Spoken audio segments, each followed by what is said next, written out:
साहिब बंदगी सतनाम। बहुत से भक्तों की अरदास थी कि हम बीजक को समझना चाहते हैं, बीजक का टीका देखना चाहते हैं। बीजक एक ऐसा ग्रंथ है जिसकी बहुत से संतों ने इसका टीका किया है, लेकिन असली भेद न होने के कारण उनका टीका, उनका भावार्थ वो कभी सटीक नहीं बैठा। क्योंकि जब तक सार शब्द का ज्ञान नहीं होता, जब तक कोई भी संत बीजक को खोल ही नहीं सकता। इसलिए बीजक का टीका जो हमारे ही आश्रम के द्वारा हमारे संतों ने जिसको भावार्थ के द्वारा पूर्ण किया है, उस बीजक को अब आपको यूट्यूब पे दिखाया जाएगा और जो जिज्ञासु जीव हैं वो इसका पूरा लाभ उठा सकते हैं और कबीर साहब के मूल भेदों को अच्छी तरह समझ सकते हैं। साई बंदगी सतनाम। साहिब बंदगी सतनाम। अपने सतगुरु नितिन साहिब जी के अति पावन श्री चरणों में मैं दंडवत कोटि कोटि प्रणाम करती हूँ और बारंबार उनका शुक्राना करती हूँ। साहिब बंदगी सतनाम। सभी गुरु भाई बहनों को मेरा साहिब बंदगी सतनाम।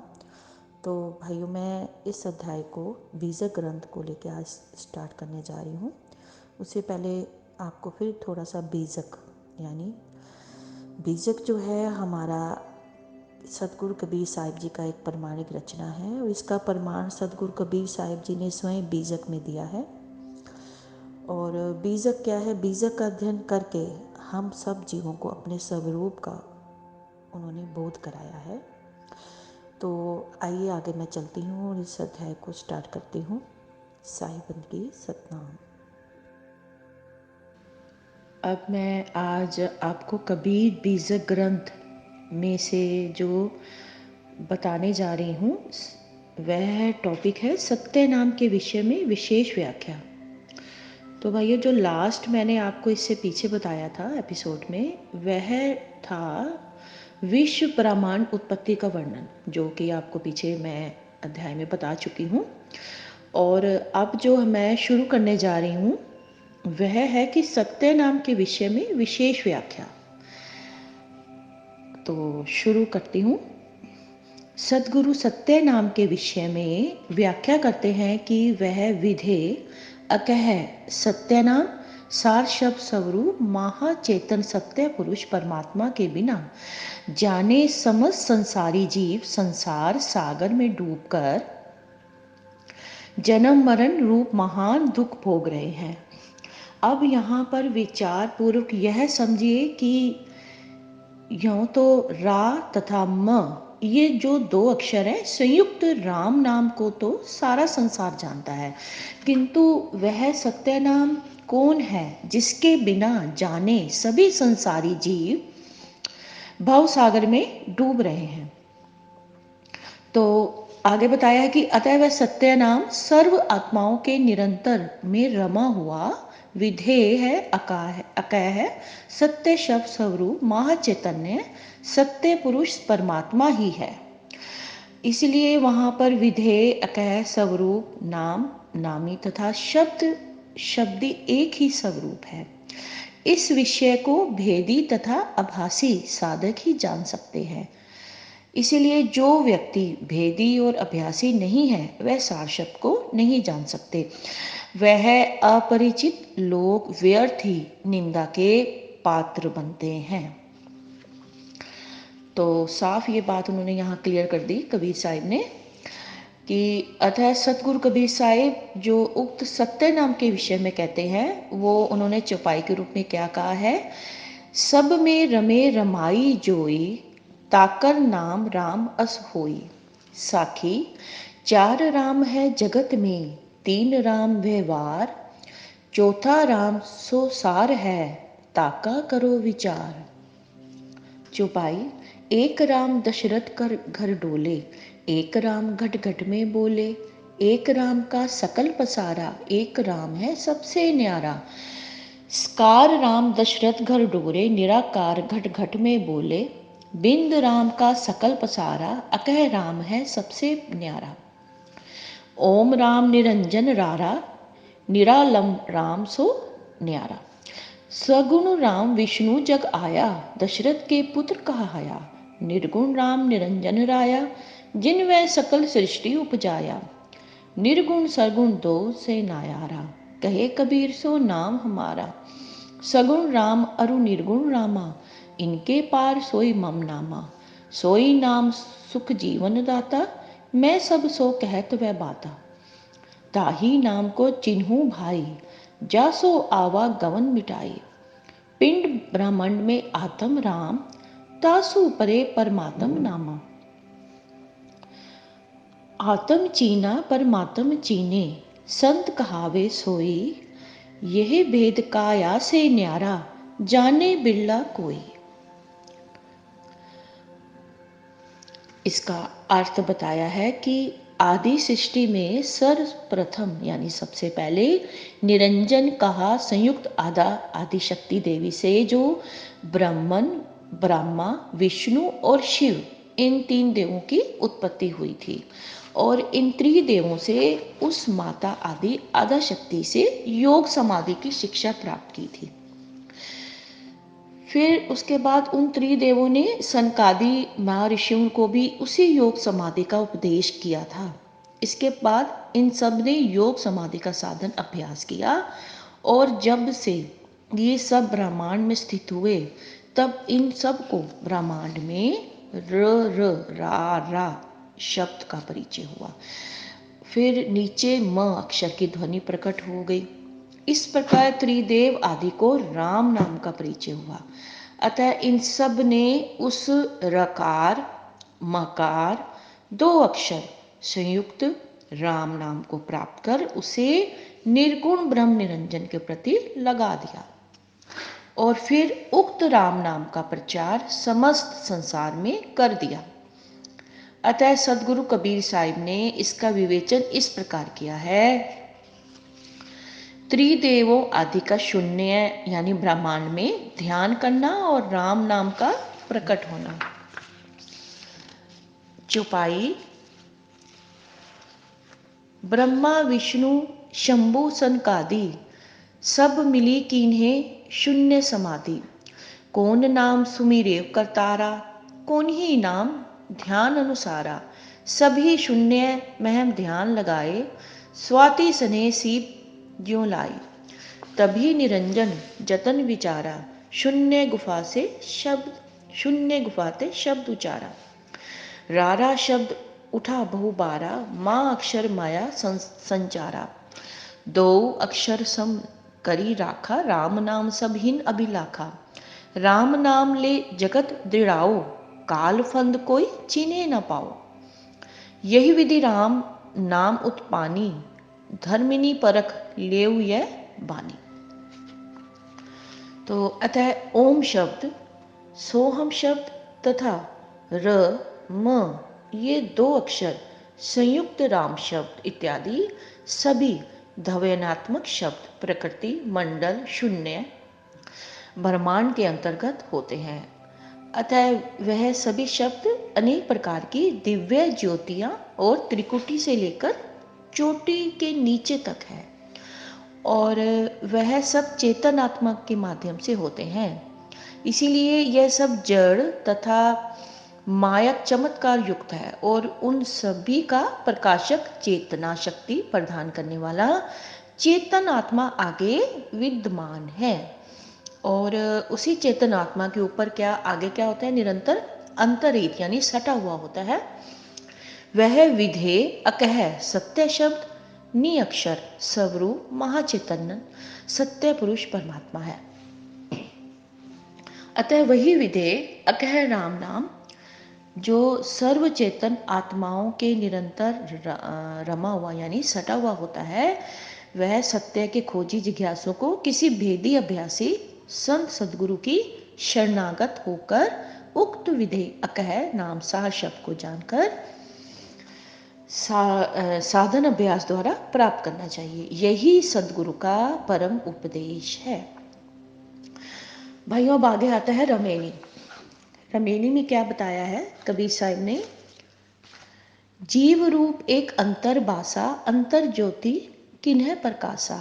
इच्छा रूपी नारी अवतरी, तासु नाम गायत्री धरी। तेही नारी के पुत्र तिनि भयु, ब्रह्मा विष्णु महेश्वर नाहु। फिर ब्रह्मा पूछल मैं तारी, को तोर पुरुष के करी तुम नारी। तुम और ना कोई, तुम ही से पुरुष, हमें तोरी जोई।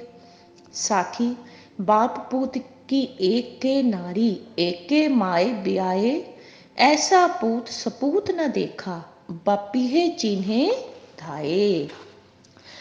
इसकी क्या व्याख्या है, आगे कबीर साहिब जी कर रहे हैं कि सदगुरु कबीर साहिब कहते हैं कि आदि सृष्टि के सर्वप्रथम महाचेतन सत्य पुरुष परमात्मा ही सब जगह विद्यमान था और उसी के साथ नीचे अनंत यानी चेतन आत्माओं का परस में मिला हुआ महान समूह यानी समुदाय भी संबंध किए हुए विद्यमान था।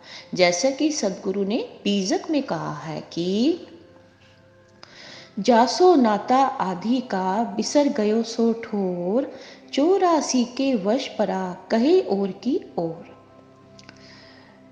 तहाँ के बिछुड़े बहु कल्प बीते, भूमि परे भुलाए, साधु संगति खोजी देखो, बहरी उल्टी समाए।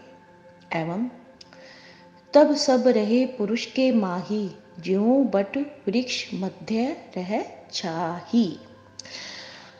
अब जो ये व्याख्या की जा रही है, जो पीछे हमने रामायणी बताई थी, जीव रूप एक अंतर्वासा का ये व्याख्या चल रही है भाइयों। अब इसके नीचे उन्होंने बताया है कबीर साहिब ने, अतः उस महाचेतन सत्य पुरुष परमात्मा से सर्वप्रथम एक चेतन आत्मा अलग हुई और उसी चेतन आत्मा स्वरूप का अपने चेतन स्वरूप के नीचे शून्य जड़ प्रकृति मंडल की सीमा के अंतर्गत वास हुआ अर्थात स्थित हुआ। वास मतलब स्थित हो गया। तत्पश्चात वह सब पहली जो शून्यवृत्त जो सुषिप्ति स्थिति थी उसको प्राप्त हो गया। अतः वह उसी शून्यवृत्त ज्ञान की प्रगाढ़ सुषिप्त निर्विकल्प स्थिति को निर्वेश शुद्ध चेतन ब्रह्म तुर्यातीत इत्यादि नामों से वेदांत आदि ग्रंथों में वर्णन किया। इसीलिए बहुत समय तक वह इसी स्थिति में रहा।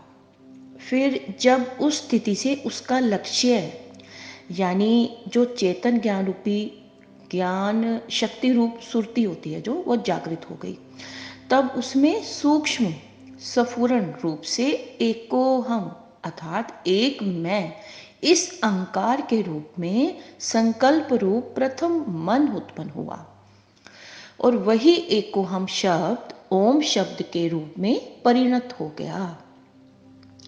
तदंतर उस चेतन आत्मा ने शून्य के अंतर्गत ओम शब्द के जो संयुक्त ज्योति अर्थात यानी प्रकाश प्रकट किया, वही चेतन आत्मा जो थी ओम शब्द संयुक्त उस ज्योति प्रकाश को अपना स्वरूप स्वीकार कर लिया यानी मान लिया। उसका जो अभिमानी ब्रह्म ईश्वर निरंजन आदि संज्ञा को वो प्राप्त हुआ। तत्पश्चात वही चेतनात्मा ईश्वर निरंजन एको हमसे बहुश्यामिति अर्थात मैं एक से बहुत रूप हो जाऊं अथवा बहुत प्रकार से मैं सृष्टि उत्पन्न करूं, इस प्रकार उसमें सृष्टि रचना करने की इच्छा शक्ति उत्पन्न हुई और उस इच्छा शक्ति के रूप में एक महा माया नारी अवतरित हुई अर्थात उत्पन्न हुई। अतः उसी महामाया नारी का नाम जो था वो गायत्री आधा अष्टांगी इत्यादि नाम रखा गया। तत्पश्चात उसी नारी आधा आदि शक्ति से सत्य संकल्प मात्र से अयोनिजित 3 पुत्र उत्पन्न हुए। उन्हीं 3 पुत्रों का नाम क्या है? रजोगुण प्रधान ब्रह्मा, सतोगुण प्रधान विष्णु और तमोगुण प्रधान महेश रखा गया। अब आगे आता है इसकी व्याख्या। कुछ समय व्यतीत होने पर अर्थात युवा अवस्था होने पर विष्णु और शिव के सहित ब्रह्मा जी ने जब इस संसार को देखा तब विचार किया कि इस जगत का कर्ता कौन है तथा हमारा भी उत्पत्ति कर्ता पिता कौन है जब वह यह विषय उन्होंने किसी प्रकार समझ में नहीं आ रहा था, तो तब विष्णु और शिव को साथ लेकर ब्रह्मा जी ने अपनी माता आधा के पास जाकर दोनों हाथ जोड़कर तथा सिर नवाकर पूछा कि हे माता जी, इस जगत का रचयिता करता कौन है, और हमारा भी पिता कौन है, और आपका पुरुष अर्थात यानी पति कौन है, तथा आप किसकी पत्नी हैं। आदि शक्ति आधा माता ने क्या उत्तर दिया कि ज्ञान दृष्टि से जो चेतन आत्मा तुम हो वही चेतन आत्मा मैं हूँ, और शारीरिक दृष्टि से अर्थात देहाभिमान से तुम पुरुष और मैं कौन हूँ, स्त्री हूँ। अतः माता कहती है कि तुम त्रिदेवों के पहले जो पुरुष निर्गुण निराकार ब्रह्म निरंजन है वही हमारा पति है, और मैं उसी की पत्नी हूँ। तुम शब्द से आत्मा और हम शब्द से माया भी कही जा सकती है।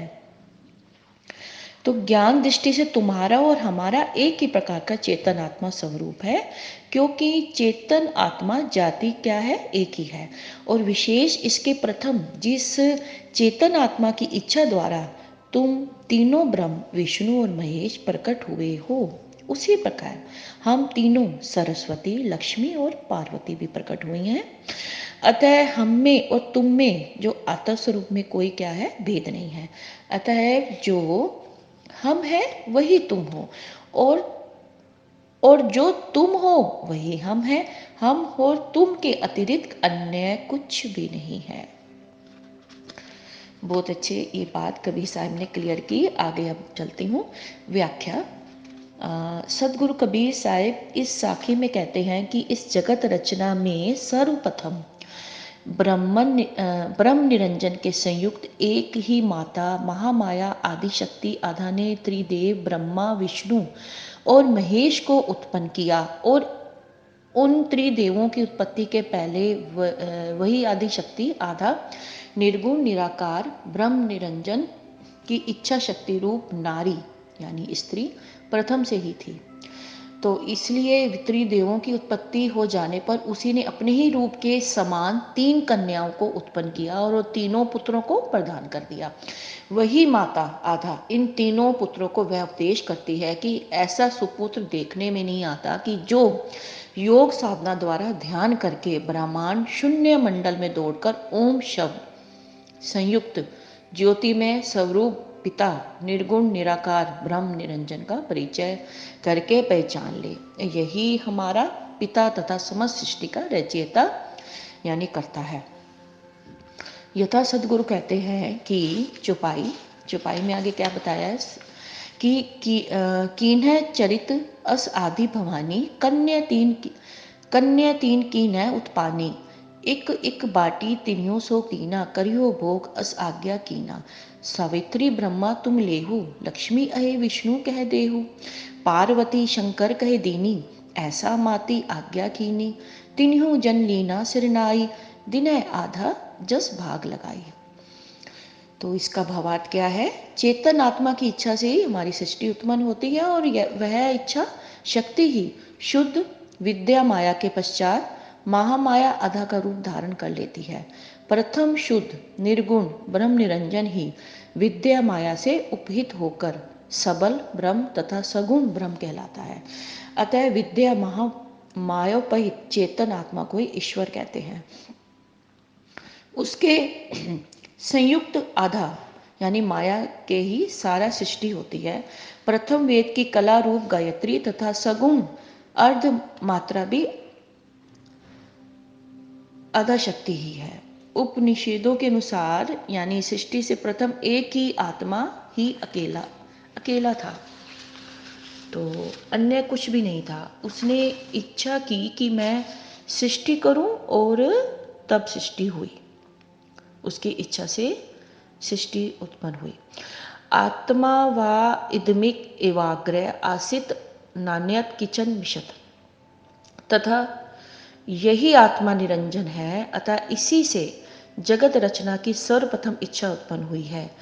उस इच्छा रूप नारी के तीन पुत्र हुए, ब्रह्मा विष्णु और महेश। सृष्टि स्थिति और संहार ये उनके कार्य है। अतः चेतन आत्मा का सर्वप्रथम लक्ष्य सुरति अधोमुख होने पर जड़ प्रकृति रूप शून्य से संबंध हुआ। तत्पश्चात उसमें 3 शक्तियां उत्पन्न हुई, इच्छा, ज्ञान और क्रिया। चेतन आत्मा ने प्रथम एकोहम तथा भवसाम के रूप में मन तथा इच्छा शक्ति को उत्पन्न किया, तदंतर ज्ञान और अंत में क्रिया को उत्पन्न किया। अतः चेतन आत्मा रूप निरंजन ने सृष्टि को उत्पन्न करने के लिए अपनी इच्छा शक्ति से आधा शक्ति को उत्पन्न किया और उसके संयोग से त्रिदेवों को उत्पन्न किया। और ज्यों ही ये 3 देवता उत्पन्न हुए कि ज्यों ही वह अंतर ध्यान होकर शून्य में समा गया, क्योंकि वह निरंजन और अधा शक्ति दोनों ही दिव्य स्वरूप देह धारण करके प्रकट हुए थे।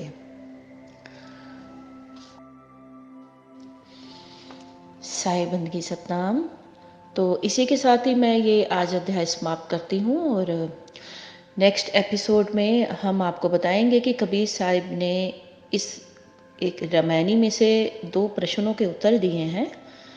और जैसे कि प्रथम प्रश्न है कि सृष्टि में सर्वप्रथम यानी सबसे पहले आरंभ किसका हुआ और सर्वप्रथम कौन प्रकट हुआ। और दूसरा प्रश्न है कि वह दूसरा कौन है कि जिसने प्रकट किया और उसका वह स्थान भी कौन है जहाँ से उसने सबको प्रकट किया। तो ये आपको बताया जाएगा। तो भाइयों, आपसे हाथ जोड़कर विनती है कि इसको ज़्यादा से ज़्यादा आगे सब जगह इसको शेयर करें और सब्सक्राइब कराएं ताकि हर कोई इसका लाभ ले सके घर बैठे इस कबीर बीजक ग्रंथ का।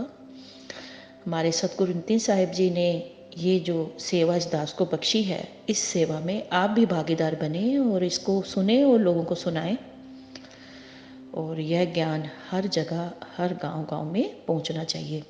साहिब बंदगी सतनाम।